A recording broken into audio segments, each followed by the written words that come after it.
What's up, everybody, and welcome to Weekday Wagers Live on a Friday. And you know Fridays we do it different. We have our 12-pack of plays to get you ready for the weekend and give you some stuff to look forward to, as we already have bowl games starting out right now. We have the NFL on Saturday and Sunday this week. Completely loaded slate from right now when you're watching with this show, but also throughout the entire weekend. Plus, we have a special guest with us. And no, it's not Robbie. He's special in himself. But we have A-Mags here joining us, but we'll get to him here in just a second. Let's take a look back at how our guest did yesterday. She crushed it. Kyron Williams, 60-plus rush yards at plus 108. Jason Myers. I wasn't scared of the weather, but somehow, some way, they did not kick any field goals in that game at all. So there was no chance he got to that over 7.5 kicking points. But we move on. I'm not too worried about it. We did miss out on Jason Myers kicking some field goals. But today on the show, we're going to get into all of the bowl games as well as NFL and the incentives that are very laden into a lot of these guys' contracts. And so we're going to get into all of that. And then we're going to shoot our shot. And you can too here in the chat. Go ahead and put in your favorite, whether it's a first touchdown or whether it is up to 4 legs of a parlay. All it has to be is plus 1,000 or more, and we'll make sure that we help you get into the saloon. Miss Kim, she can answer any questions for sure. But let's waste no more time. It's time to get to the fellas. Everybody's here. But A-Max, you are the guest of today. First of all, thank you for hanging out with us. But two, man, how are you? I'm good, man. Hey, thank you for having me. I know I'll pop my head out of the sand a little bit here in the MLB offseason. Got to throw a few college football bets for the bowl games and whatnot. So I'm excited to be here and share some plays. Thanks for having me. Yeah, man. No, everybody I know loves you and your picks. And I know you're more than just baseball. We get that. But the weekend, the Saturday mornings, the extra innings, that is always a favorite of everybody. So I know everybody will love your picks for sure. But then the other guy, the swole one of us. I wish I was swole. I'm just swollen in the wrong places these days because I'm old. But Robbie, how are you, sir? Oh man, I'm doing great. Thank God we got A-Mags on here today, because if it was just going to be me and you, this would be a slow Friday. And we always like to have Fridays ramped up. Yes, I see in the chat that they say I'm angry on Fridays. I'm not angry today. I'm just fired up. I like it. Well, you're definitely on a delay too, which is always funny to me when you're at your house and not at your normal place of being able to do this show. But hey, we appreciate it. It's the holiday season, so we're going to keep on going on. But we had to get to the first games that they have right now. And A-Mags, I'm going to start with you because there is obviously a game that just happened or is finishing up. They're the Memphis Tigers are taking on NC State. Nobody really cares about that. But we care about Alabama, Oklahoma. So what's your thoughts on it? Are you going to enjoy this game? Or are we like, hey, I'm not ready for bowl season just yet? No, we're actually just kind of spitballing real quick before the show. And I had said I'm going to enjoy the game, but I do think there might be a little bit of an edge with that Alabama running back, Jam Miller, I think his name. Forgive me if that's not his name, but I know that first name definitely stuck with me. And he didn't play in that last game for Bama there. So I think, the little bit of off time for these teams always helps to get a guy right.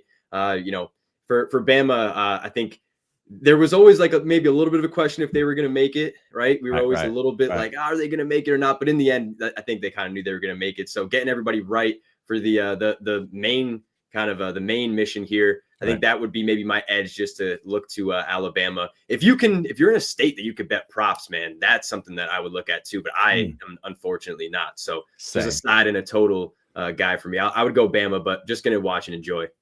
That's where I'm at, and I know we don't know about John Mateer. Will he show up, or will he just absolute suck? Like you're going to get one or the other. One, he shows up, shows out, or he sucks. We'll see what happens tonight, especially against Alabama, who should be fired up coming off of a loss to Georgia. But Robbie, your thoughts on this game? Excited, or it's just it is what it is? I am excited for it. I'm kind of pissed that Bama got in because I don't like Alabama. But here's some stats for you real quick. So the last time Alabama lost to the same opponent twice in one season, the radio had just been invented. Babe Ruth wasn't born yet. A touchdown was worth 4 points. Yale was the reigning national champions, and the state of Oklahoma didn't exist. Wow. So Did I hear Babe My Ruth lab wasn't report. born yet? in Oklahoma, was That's it? according to My according to goodness. BetMGM, where I saw the stats. So hopefully I'm right. If I'm not, So blame BetMGM. I saw the stat. That's impressive. wow. Yeah, as Joe says, those are definitely great stats. I don't understand why those are actual stats. Like, you're talking about the same team, like just the same team they've lost to, right? That's Yes, dominance correct. They right haven't there. lost to the same team. God, Yep. that's just disgusting. All right. Well, I don't know how this game's going to go. I hope Alabama loses. I effing hate Alabama. I'm over them. I'm over their dominance. Nobody cares about them anymore. Plus, I did like Oklahoma to start the season. And so I'm hoping that we do get Oklahoma runs all over them. But it's time for some picks. People are here for the picks, and it's Friday. And I know that me and Robbie have picks on Friday, and we're going to hold off A-Mags until his Saturday play. But Robbie, you'll lead us off on Friday. What you got, man? Alrighty. Hope I'm not lagging too bad. Come on, computer, work for me. Bring it up. There we go. Jason Robertson, Matthew Barzal, 1+ point. I grabbed this at plus 105. Look, I was on Jason Robertson yesterday, and of course, he did not do anything. Sidney Crosby still has not passed Mario Lemieux, so my play didn't hit either, but thank God DG didn't put it up there. But Jason Robertson is a California kid. He grew up in California, and tonight he is playing. Who is he playing? Jeez, I've already forgotten. He's playing. You're doing so Anyway, great. I know my computer sucks. This sucks. Either way, he's gonna go off tonight because he didn't go off yesterday, and we all know yester plays are always the deal. Taking him for a point. Barzal is playing the Carolina Hurricanes tonight. Nope, Florida's playing them. God bless, man. Barzal and the Islanders welcome in Vancouver tonight. I'll get it straight in a minute. And I think Barzal is going to go off. He's scored a point in every game against them this season. Give me both of these guys for 1+ point at plus 105, and I'm about to kill my internet provider. All right. Well, let me see if I can do this a little bit better because Robbie's obviously going to Incredible Hulk it over there. Let's go with the first one. There's going to the NBA, 76ers at the Knicks. I like the first quarter to go over the 58.5. It's at minus 115. The model on this has it at 63, so we're getting a little bit of an edge. But both teams are in the top 10 in first quarter scoring. Their defenses, they haven't allowed, especially New York. They've been very stingy with the defensive and the points they allow in the first quarter, but not in the last 3 games. Plus, they're coming off that big win in the Cup tournament. And so at this point, they don't really care as much. I expect this to go over here in the first quarter. And then UCSD, they're my favorite team in college basketball right now. They're 8-2 against the spread on the season. San Diego, they're not good. They're 4-5 against the spread overall. But UCSD's only 2 losses they have against the spread have been on the road. They're now at home where they're 2-0 in the season, or they are 6-0 in neutral sites as well. So either way, I feel good about UCSD at home, minus 14.5 at minus 110. So we'll see if we can get UC San Diego to keep cashing. That's the latest game of the entire night. But that helps us go into Saturday, and we have some big games on Saturday. A-Mags, I'll start with you because I'm afraid of the Incredible Hulk over here, whether he'll be mad if the internet doesn't work again. But let's look at the 3 bowl games. Anyone that jumps out to you the most that's either your favorite to watch or favorite to bet on? It's definitely going to be the Oregon one. I'm going to run a pick on that one, as you guys already know. Okay. But I just think that in a game that a lot of people think is going to be very lopsided, it's going to give me, in my opinion at least, some good information because I like, kind of looking to that next round, and I like kind of betting some of those futures. And are they going to be able to get past the Texas Tech? Are they going to be able to get to the semifinals? I love looking at all of that, so I'm really happy and excited to see what Oregon's going to look like in this game. Now, I will say, you'll hear in my pick, don't exactly know how that competition on the other side of the ball is going to look. You know, how tough that competition is going to be. But I love getting Dan Lanning back out there. I'm excited to see this game. Yeah, and that spread is like, 20.5, 21.5. And there's so many different ways you can attack it, whether it is the points, whether it is the spread, however you want to attack that. But Robbie, we're going to go to you now. If we're looking at these games, obviously we have the Alabama-Oklahoma, which is starting tonight. But Saturday, it is Miami of Florida going against Texas A&M. That line is at 3.5 in favor of Texas A&M. Ole Miss, Tulane. There's a lot of stuff going on there. Oregon, JMU. Any direction that might be your favorite or favorite to bet on this weekend? Yeah, JMU, as I've said before the show, they're going to crap the bed because they're already in Billy Napier mode. The other game, Ole Miss and Tulane. I got Lane Kiffin on the brain, man. He's going to be in there. He's going to be in the stadium because John Summerall, my Florida Gators new head coach, invited him to come and watch his old team play. I need Tulane to get smacked, and I need Summerall to get his butt to Gainesville and get to work because we got like 27 kids that's already transferred, and I need to stop the bleeding. Well, the reason they're transferring is because the administration sucks. Like, that's just being honest. They absolutely suck. Do you like them to cover the spread, Ole Miss? Because obviously there's been turmoil, Rob. 17.5. I know it's Tulane. I know it's SEC, Ole Miss. But, like, is 17.5, is that not too much to cover there? I think it's fine because they dominated them. It was like, 40-something to 17 in the regular season. Yeah. I think you're going to have a pissed off Ole Miss team as well with everything that happened with Lane Kiffin. I don't hate it. I won't bet on it personally, but I don't hate the 17.5 spread. Hey, Megs, on that one, you're talking about, two games that has so much up in the air. Of one, JMU, they have their coach going out, new coach coming in. They are, playing Oregon, which is obviously, a juggernaut in itself. But then you look at Tulane, Ole Miss, and there's a lot of questions revolving around both programs. Do you think that there could be an overlook there from Ole Miss without their coach? I think there could, but I also think when you get to this point in the year, like, you kind of you start to look at each of these teams, and you'll hear me talk about it with JMU. Like, I just think at some point there is a way better team on the field, and it's coming in these larger spread games, right? So I do think, yes, they could overlook them, but at the same time, they're pretty focused. Hey, I like to see guys rally around each other. And we saw when Lane Kiffin came out with that statement, what happened right after that? You had multiple guys from the team backing each other up. That didn't happen. That's not how it happened. So it was kind of like everybody united against him. So I think that in that case, there's probably less of a chance that they overlook a team than if they were to lose a very, admired coach that they loved and maybe they're torn up or this or that. I think that they stay focused, at least in the first round. You get to the next round, look, you're playing a really tough opponent. I get it. But I just don't think Tulane is that. I don't think JMU is that. So, at least in this one, I think I'm going to stay away from a lot of betting these bigger spreads and whatnot, except for the Oregon one. We'll get into your play here short. I heard you say it, and I was like, wait, hold on, what? But we're going to get into that one here in a second. All right, I got to get your predictions because I'm curious how all of this plays out. But I want to find out, feet to fire, you got to choose a team. We don't know if they'll even make it to the championship game. Robbie, I'll let you lead us off. What team wins the national championship this season? Ohio State. I had Ohio State versus Georgia at the beginning of the year. I'm just going to stick to what I picked. I'm going to take Ohio State. Hey, Max. I honestly, so if you want to hear real quick, I made a couple bets on Texas Tech after that game, the last game that they had. And I made some bets on Georgia after I watched that game. I didn't watch any college football all year. I sat down to watch those last couple of games. I really thought that those defenses were solid. And in the end, what is it going to come down to? Mistakes, turnovers, discipline. I think at that point, the defense plays up. So I like, honestly, it's either going to be for me, Georgia or Texas Tech. I do think Oregon is really solid, but I could see that Oregon-Texas Tech game getting just really spicy. And at that point, I'd probably take the team that has just a little bit more rest, right? They didn't have to send anybody out there the previous week, all that. So that's the way that I would. And you know what? You can bet these, like, to make the semifinals, to make the finals. You don't have to bet somebody to win. I do think there's some value out there in just a team to make the finals. That's a good look too, as well, because obviously they're going to have to win at least 2 games to get there, I assume, right? Well, I guess. Well, for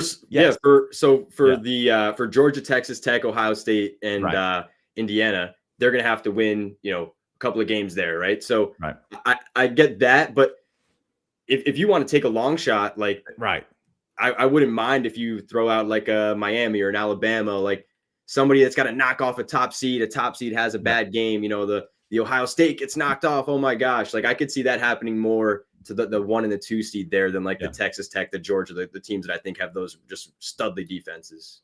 Well, the team I'm going to go with before I tell you my preseason pick that Joe is really wanting me to tell you because he wants me to wear pie on my face. But my team that I've always loved, and especially since Kirk Cignetti got there last season, loved Indiana. I think that they are I think they're locked in, and I don't love Mendoza as a quarterback, even though he was the Heisman. I still think that this team is on all, like, they're firing on all cylinders. And so I think that this Indiana team, nobody still believes in them. And I think they still have that. And I think as long as they have that, then I think these guys will excel. But Joe wants me to tell you who my preseason pick was. So I said, because I'm not going to be just, hey, normal guy. I'm not going to go with Ohio State, Georgia in the finals. I said Oklahoma, which they had a turnaround season. And I said Penn State. Penn State sucked. I get it. That's a tough one. Yeah, they were terrible. But you got to take shots. And if you didn't take two shots, then you wouldn't have one of those two teams in the college football playoff. So I think it's a win.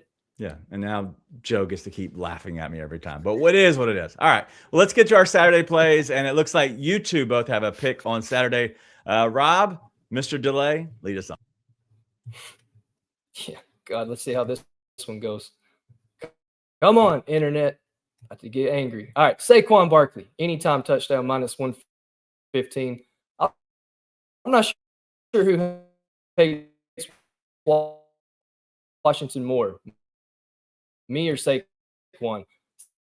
Saquon has a touchdown in 7 straight games against Washington. The Eagles should dominate Washington. I love Saquon Barkley at anytime touchdown at -115. I think that's a great price that you're getting for him. So give me Mr. Barkley, Saquon, to get a touchdown at -115.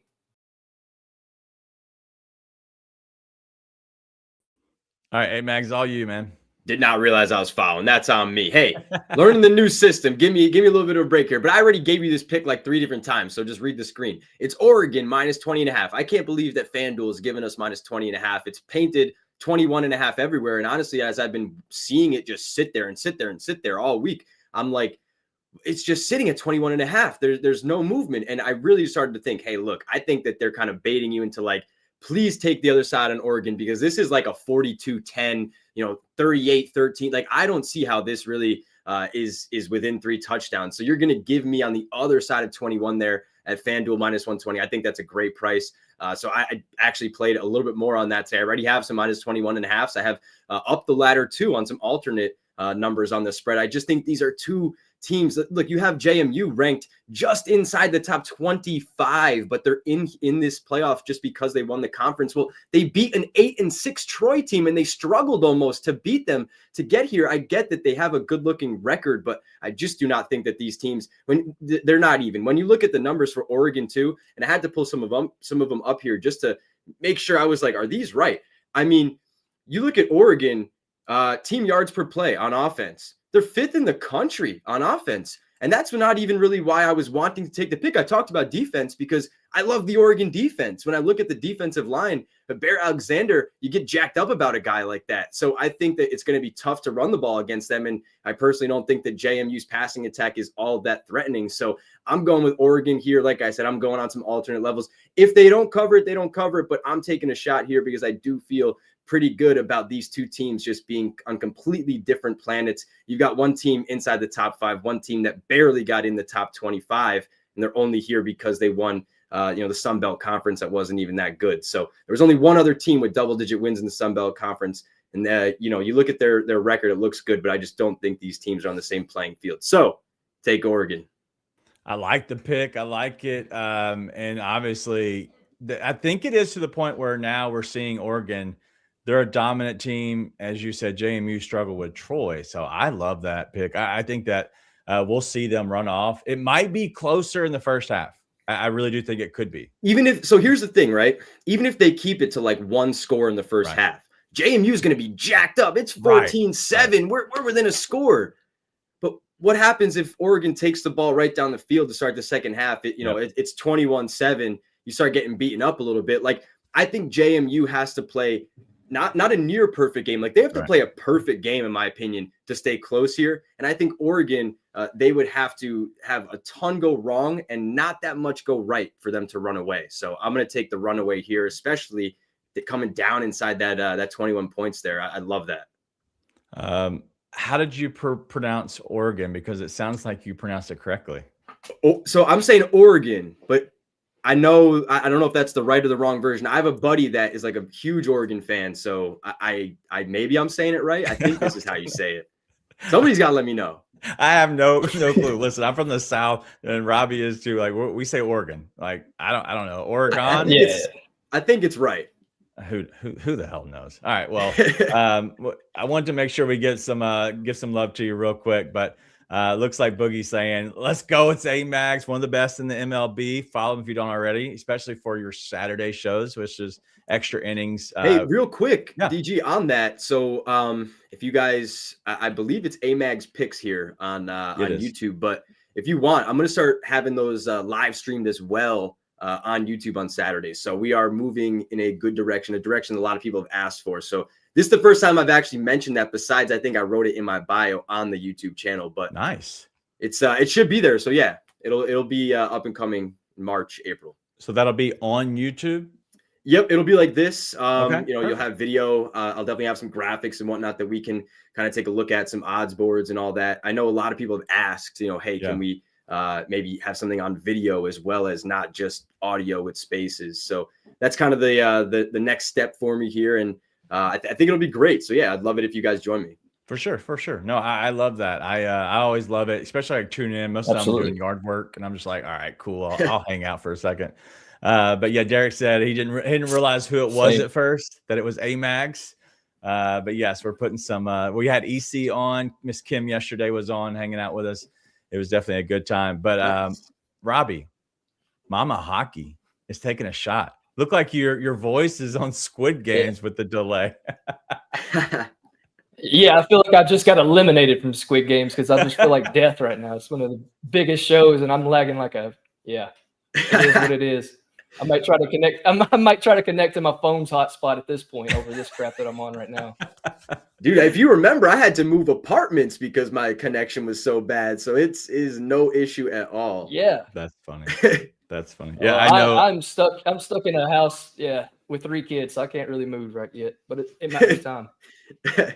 I love it. All right. Well, let's go ahead and get to our Sunday, because Sunday is obviously with NFL, but also it's Saturday. But I want to ask some questions about some incentive picks, because a lot of people start paying attention to it usually the last week, which is, week 17, 18, the last 2 weeks. But I think if you look ahead, maybe a week earlier, maybe the books will be a little bit softer or easier on you, because the last couple of weeks, they know what the incentives are.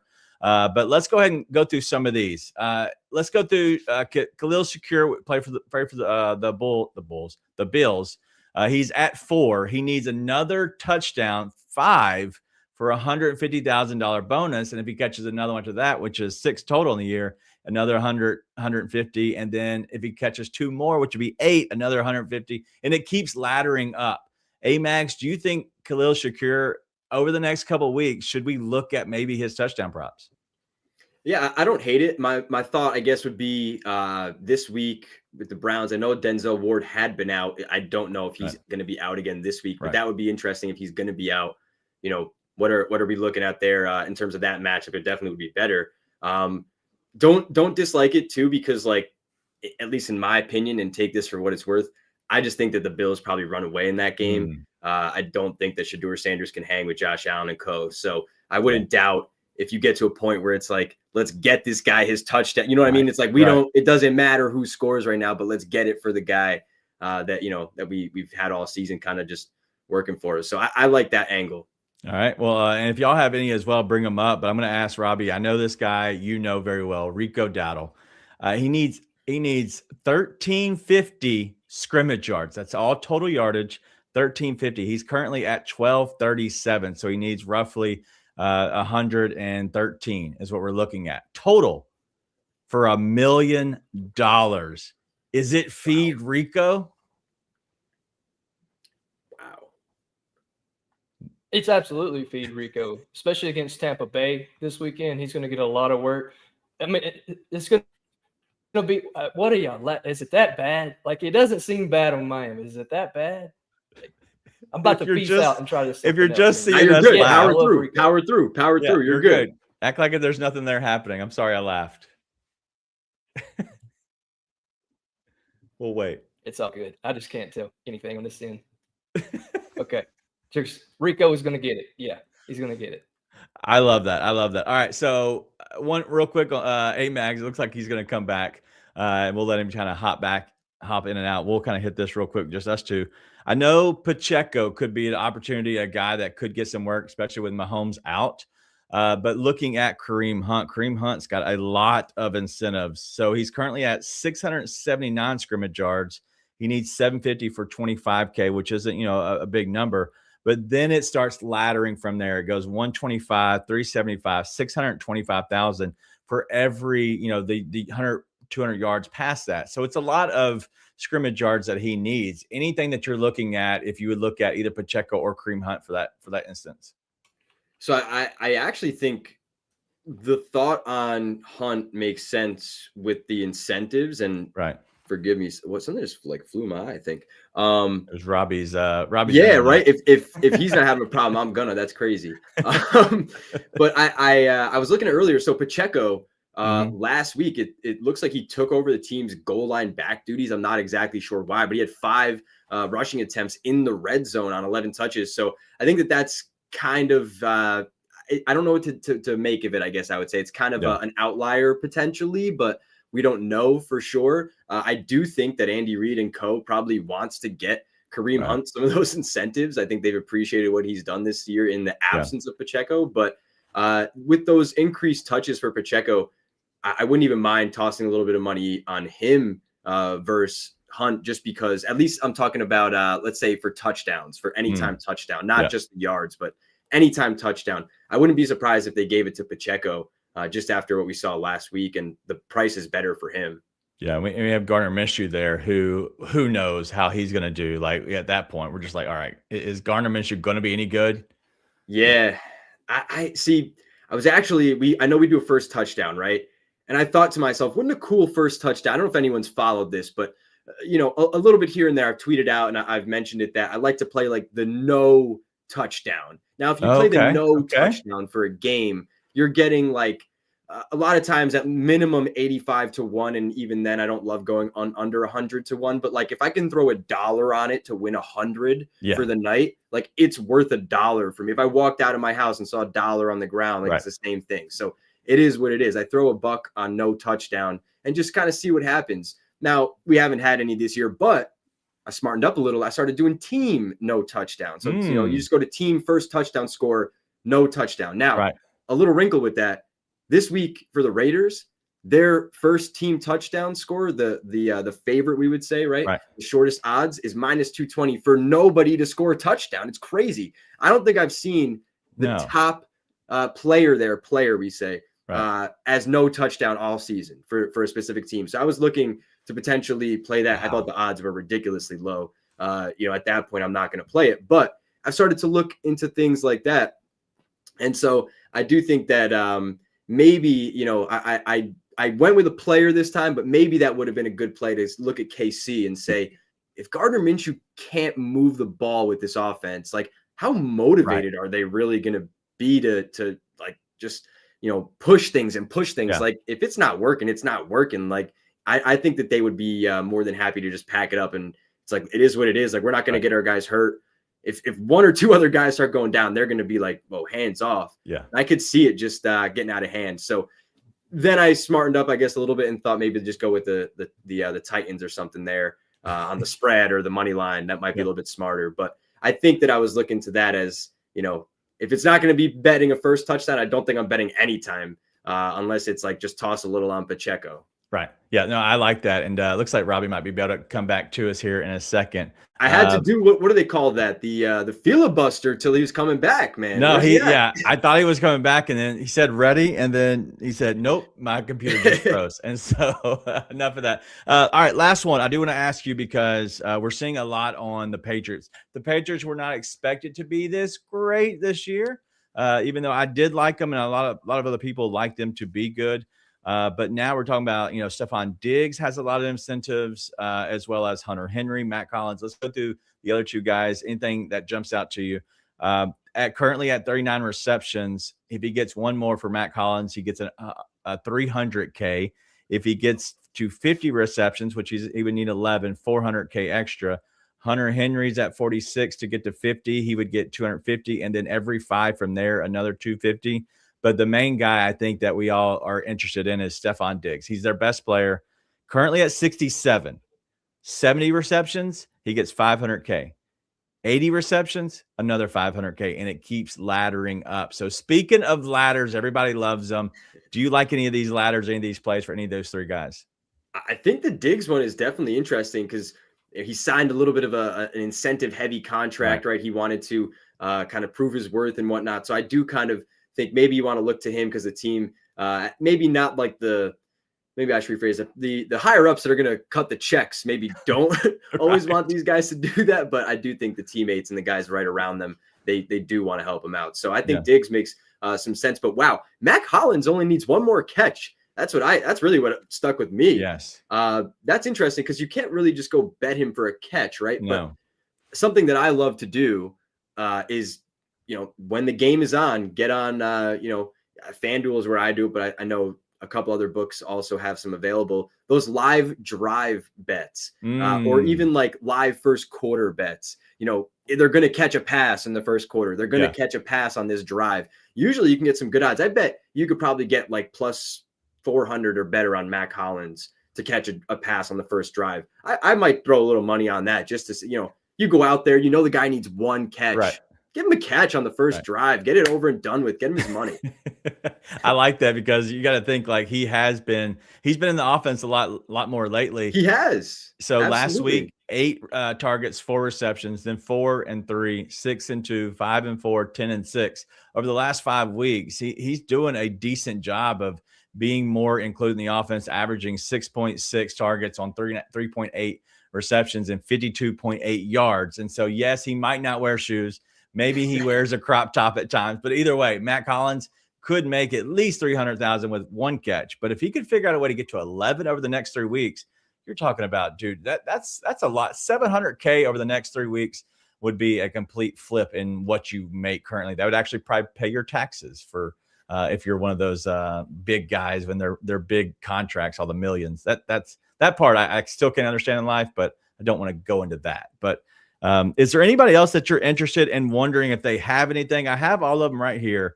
I know Saquon's got one, which he should hit. He needs roughly 270 for another 250, but that's the biggest numbers I have so far, other than the defense. There's some defensive guys that have big ones, but I don't see any crazy that jump out to me that I have. So anything on your mind for incentive wise? I just saw a comment here. I honestly don't have anything else. I just saw a comment here, though. You think coaches try to get them their incentives? I do think that coaches, I think probably more so when it's like a more of a player's coach. I think a Mike Vrabel is probably that kind of guy, man. He's probably a kind of guy that understands the incentives in the contracts very well, right? He probably, as that former player, really understands that. So I would think that he's probably a guy that wants to get some of those. Now, hey, if you're on his bad side, then maybe not. Nope. But I don't think Matt Collins is on his bad side, truthfully. Maybe Stephon Diggs, the jury's still out. We'll find out. For sure. All right, well, let's go ahead and get to our picks. Robbie could be back. He could not be, but I want to go ahead and finish Sunday, get to their saloon shot. We're already over our 30-minute mark.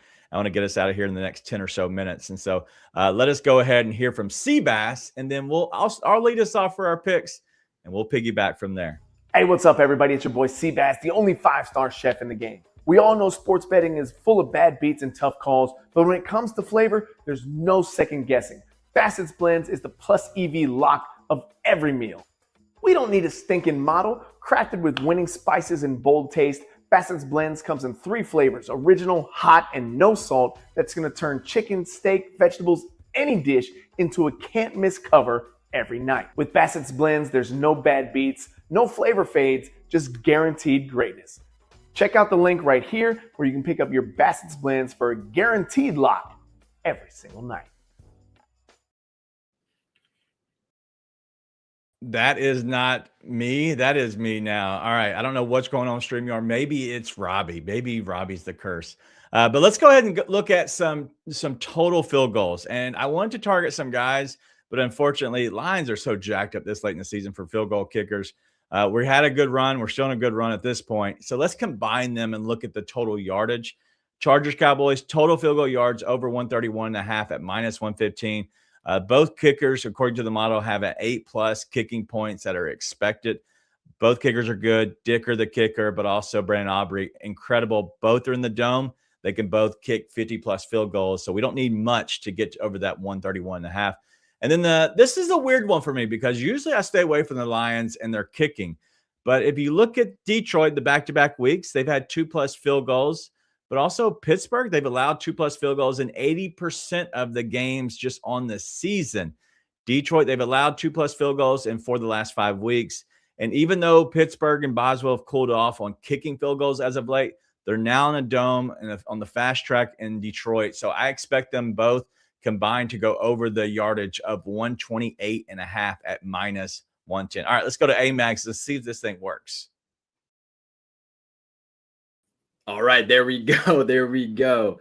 I have to say, I got to get some spices from Seabass. I was watching that ad. I love that. All right, so real quick here on the Kenneth Gainwell one, not a ton of analysis, but when you look at the usage that he's been getting over the last 5 weeks here, only 1 week where, let me correct myself, or make sure I'm correct at least, only 1 week in the last 5 where he has had less than 6 targets and has gone 8, 6, 3, 7, 7, especially last week in that game watching it. You could just tell like the comfortability with Aaron Rodgers getting the ball out to Kenneth Gainwell, whether it's in the flat, whether it was like on these little, he was like almost running rub routes sometimes, working as a little bit of, a pick, and then he'd just jump out and grab that, 2 or 3 yard pass and get the first down or whatnot. I think just that comfortability with Aaron Rodgers tends to be a big thing. If we saw, or as we saw in New York, right? He had to get his guys in the building. He really wanted Devontae. He really wanted Allen Lazard.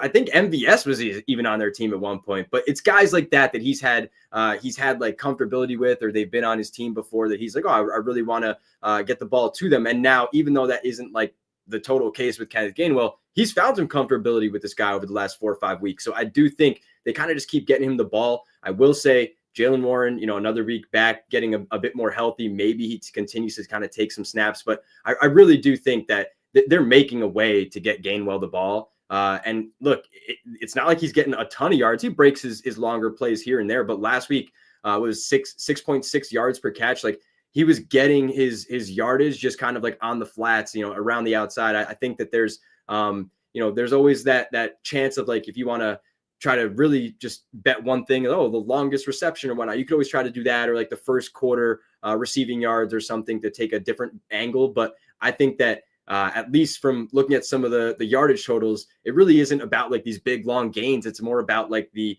receptions and just getting him the ball and allowing him to try to do something. And so that's what I'm going to go with here. Over 4.5. I like this prop here because you're getting this near even money. So you can kind of ladder this up if you want, go 5, 6, 7. All of a sudden, if he has kind of a normal game for him over the last 5 weeks and gets 6 receptions there, well, you're going to cash 2 out of your 3 bets. So I like that one on Kenneth Gainwell. And now we said Drake May. We talked about the New England Patriots and Mike Vrabel, but Drake May here. I'm going to take Drake May for a rushing touchdown. I think that over the last few weeks here, we've been seeing him get more of these red zone touches and usage and getting in the end zone, kind of because it's coming down to the wire and they need to win these games. Now, of course, they definitely need to kind of outpace the Bills, but I do think in the end that the Patriots probably kind of push themselves enough to get to the end of the season with enough wins and to keep that division title. I don't think they're probably going to get the 1 seed, but regardless, that division title is what they're going for. I think they continue to push themselves. So right here, Drake May, the price too, near plus 400. I don't know if y'all heard that. My phone is just going off. I'm sorry. But Drake May at near plus 400. I actually think he's like their best rushing option right now when it comes to near the goal line. And the numbers kind of bear out over recent weeks about that. So Drake May on the rushing near plus 400 and Kenneth Gainwell on those receptions. All right, let's go ahead and move it over to Robbie if we can. Robbie is back. Let's see. Come on, trying to see myself and make sure it's up there. There we go. All right. Look, I'm going off just how I know these plays. I have notes, but I can't see the notes. So here we go. Let's just spit. Tony Pollard, 57 plus rushing yards. He's getting a beat up Kansas City team. The Chiefs are also out of the playoffs. Chris Jones may not play, which is huge. I think this is a letdown spot for Kansas City and a big game for Tennessee. Tony Pollard also needs 2 more touchdowns to reach his $250K bonus. I bet his anytime touchdown as well. I think it was plus 140 at Caesars, I believe. And then second, we're going to go Omarion Hampton of the LA Chargers. Look, he's back. He's healthy. He went from 34% rush share to now 54% rush share. This is a letdown spot for my Cowboys. They're going to get absolutely railed in this game. I think Harbaugh is also a run-heavy type coach. I think he's going to put the game on Marion's back. There is Kamani Vidal, and I'll get to him in just a moment. He's going to eat into it, but I know that Hampton has gone over this in every game but one that he started and been healthy in. Even with Vidal, I still love this for Omarion to get 12-plus rush attempts. I grabbed this at plus 100, and I put it on the site this week. It's now minus 115. Still love it at that. All right, let's stay in that same game.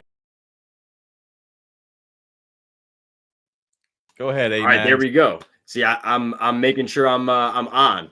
All right, Dak Prescott. I was just looking actually at some of these numbers here. So over the last 7 weeks here for Prescott, he's had 5 games with an interception. He goes up against a defense that has really some ball hawks, in my opinion. Tony Jefferson.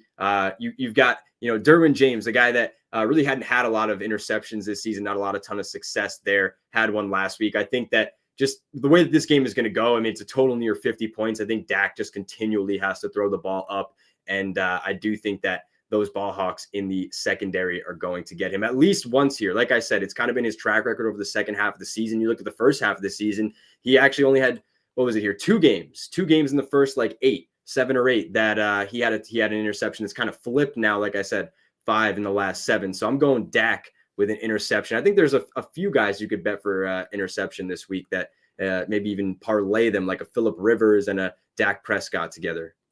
All right, let's we have some questions I see from the chat, and anybody, I don't know, fantasy football, Robbie, I'll go to you and see what we can get to you first. But Scott said he's liking Jackson Dart over Joe Burrow. Do you like Jackson Dart over Joe Burrow this weekend, Rob? I think the Giants are going to be playing harder than the Bengals. That's for sure. I think the Bengals have already melted in. So honestly, if it was up to me, I would probably take Jackson Dart. All right, A-Mags. Yeah, I do think so. And real quick, so I'm analyzing the right thing here. We're talking about your yardage total. It's got to be fantasy football related. It has to be. That's how I treat it. That's how I treat it. Was fantasy That's how football. I think. Yeah. Got you. I would take Jackson Dart because I think in fantasy that rushing upside is really what you care about the most, in my opinion, when you have a quarterback that can run. So I would go with Dart. And as Robbie said, I think that there's one team probably here that's motivated more than the other. And I hate to say it, but it just seems like the Giants are not going to give up unless they win another game this year and ruin their first round, their first overall pick. They will not rest until they lose that first pick. So there's going to be a win somewhere, and I wouldn't be surprised if it was here. All right. And then Todd just came in with Rico Dowdle anytime touchdown score at plus 110. Robbie, are we feeling good about Rico getting that tutter this weekend? I'm feeling great about Rico. I know I was cut off, but I think he has a big game, and I think that's going to be a dogfight of a game. So I could definitely see Rico getting his this weekend. All right. Well, that time has come. There's no reason to beat around the bush because, one, we don't know how Robbie's internet's going to hold on for. So let's go ahead and get to the saloon shop because we got to have Rob here. He's the ever so guy, the inaugural winner of Shoot Your Shot.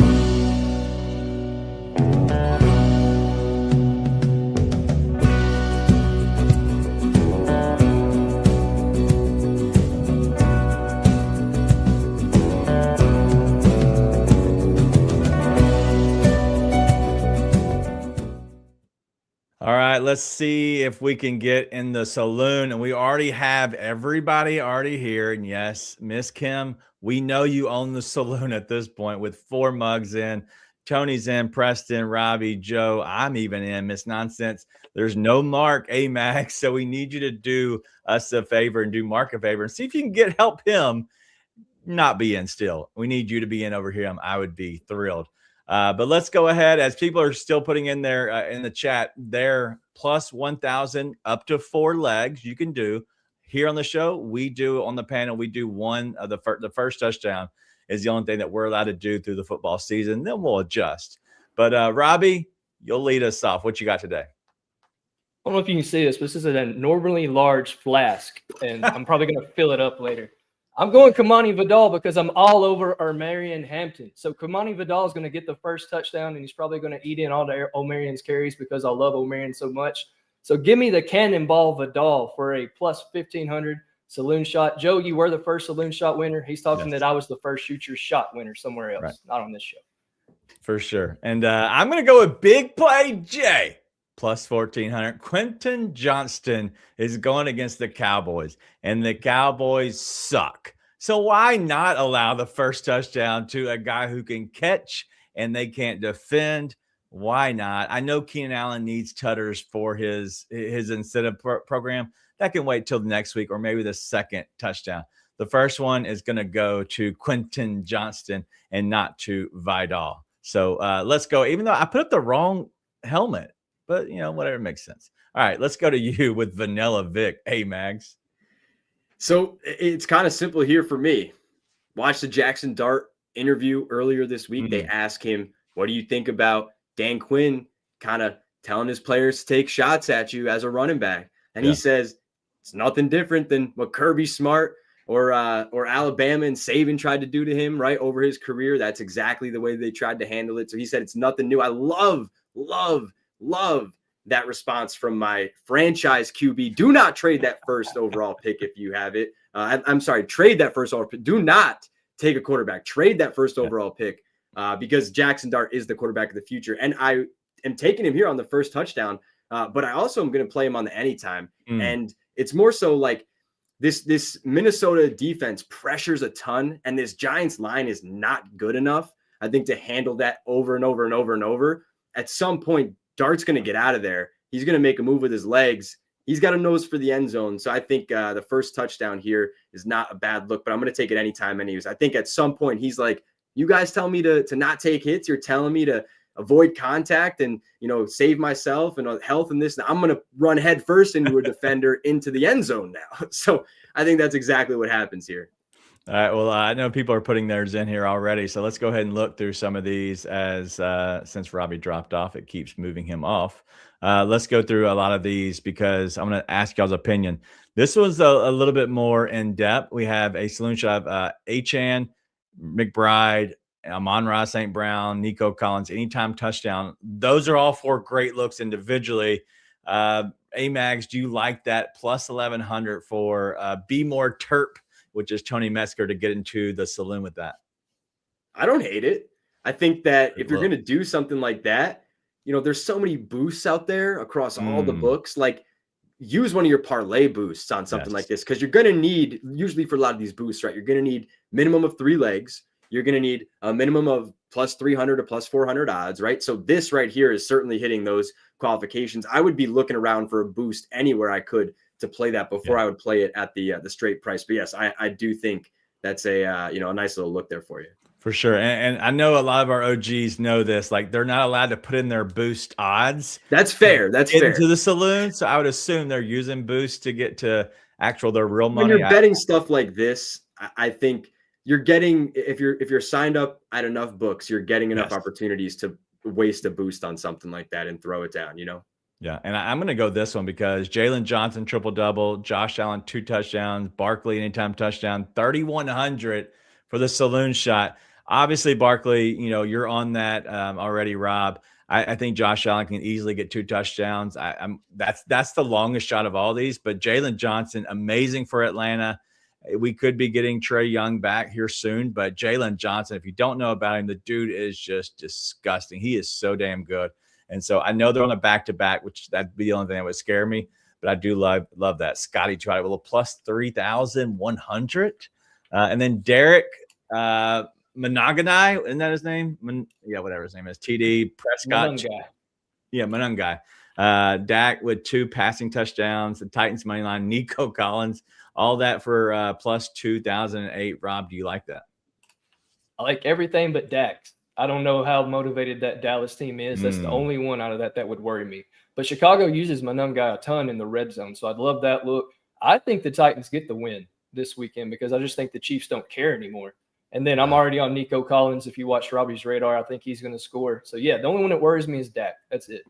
All right. And then your guy, Boom Boom's going Bo Nix, first touchdown, plus 1,700. But I don't want to end the show on that. I'm going to end the show on this because this has been a very divisive question. And A-Mags, I'll let you finish the show on this answer. But we have to ask, and Joe wants to know, would you take Dak Prescott or Jalen Hurts? Like, which one would you take if you had to start a team right now and you were just schoolyard pick them? You have the choice out of these two. Who would you take? Gotta take one, huh? Yeah. Gotta take one. Oh, I hate them both. Here's what I would do. If I had to take one, trade up both. I would take whatever gear that I'm going to give them to wear, and I'm going to wear it, and I will start in their place because I would not take either of them. I'll bet on myself before I do that. No doubt. We're both Cowboy fans, and we hate the Eagles, and I hate Jalen Hurts more than anything. For sure. And so I was curious of that. All right. Miss Kim's saying we didn't run her saloon pick. I don't know. I didn't see it. So put up your saloon pick before we get out here. That way while you're doing that real quick. Yeah, go one ahead. thing I just looked at. What about the 2 backup QBs to score a touch? They just find the end zone. So you got Gardner Minshew and Quinn Ewers, guys that are trying to keep their job or get a new role or prove their worth. And they have a couple of games to do it. What about them just head down right to the end zone? I got plus 6,900 for a little parlay there on those 2 on FanDuel. I bet you could shop around and find a better price for both of them, just as a rushing touchdown. Anytime, or any not way to first, just anytime rushing. I think Gardner Minshew, if he gets down there to the red zone, he's looking around and he's like, where am I going? He's going right for the end zone. And the same thing for Quinn Ewers. I think he might look around and just go right for the end zone. Wow. That's great. Robbie, do you like that? Absolutely. That's a hell of a shot. And Quinn, you're the same way. The only problem with Quinn is you got A-Chain. So when they get down there, that's the only thing that worries me with that one. But I still don't hate the look. I definitely love the Gardner one. But yeah, A-Chain is the only reason why the other one would worry me a little bit. The thing with that is like A-Chain scoring is predictable, right? Right. You're making the bet based upon something that's very unpredictable in the fact that like 100%. They're going to be scrambling with their hair on fire and they've got to just – I think it reminds me more of Gardner Minshew. I haven't watched enough Quinn Ewers, but I remember there was a few games Gardner Minshew. I think he knocked me out of Survivor one year for like diving head first in a meaningless game for like a late game touch. I have to look it up, but I just always remembered that about him. So I'll throw $2 on it, right? You win $140 here for $2 on FanDuel. It's worth it. That is worth it. Wasn't he with the Colts? Wasn't he with the Colts? Maybe it might have been, man. It might have been. I got knocked out on the Colts against the Giants. I think it was a couple of years ago. Might have been last year. I think it's that one. But I can't remember what I ate yesterday, but I can remember that. I'm telling you, man, knocked me out. Like just diving head first, meaningless game. It could happen. He's got to prove his worth. Same thing with Ewers. Yeah.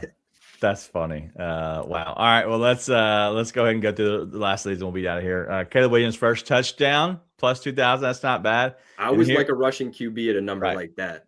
Yep. And then Miss Kim's going, all right, and she's hit 4 and she's gotten so close just for like needing one more thing to happen and just has not. So that's on top of her 4. There's only been, I guess, 15 weeks now. But David Montgomery, touchdown, looks good. George Pickens, who sucked lately, and then DK Metcalf, all touchdowns at plus 1341. A-Mags, I'll ask you, do you like that? I do like that. I like the going with the anytime touchdown, getting it over 1,000, using that as a way to do this. So I do like that. And I just want to shout out Joe Neufeld in the chat. He said it was a layup. One has a Super Bowl MVP, one has nothing. And you kind of can't argue with that. Yes, you can. I will say that might sway me, but I'd still probably play myself. I hate Jalen Hurts. Dude just throws the ball like literally 20 yards down and like it just throws a duck half the time. And then he'll lay one up and that literally he's just letting his receiver run under it. But he's got a strong arm. Everything looks good. No, he sucks. He's not a good quarterback. That's why his receiving room hates him. So we're not going to let you end on that. That's not a positive for Jalen Hurts. We're always negative about Jalen Hurts. We hate him. Actually, Jalen Hurts has won me a lot of money in the past. No. So my hatred for him doesn't run as deep as DG's, but yes, give me Dak. Yeah, give me Dak all day. All right. That's all we got on the show today. Mags, thank you for hanging out with us. This has been a blast. We appreciate you coming on here. We obviously had some technical difficulties, but you know what? We moved past it. Extended the show a little bit than I wanted to, but at the end of the day, that's part of life. But make sure you go check out Mags at MagsPicks on Twitter. You can go check him out there all the time. But we appreciate you being a part of our show and making us part of your family. But we'll see everybody next time. We'll see you then.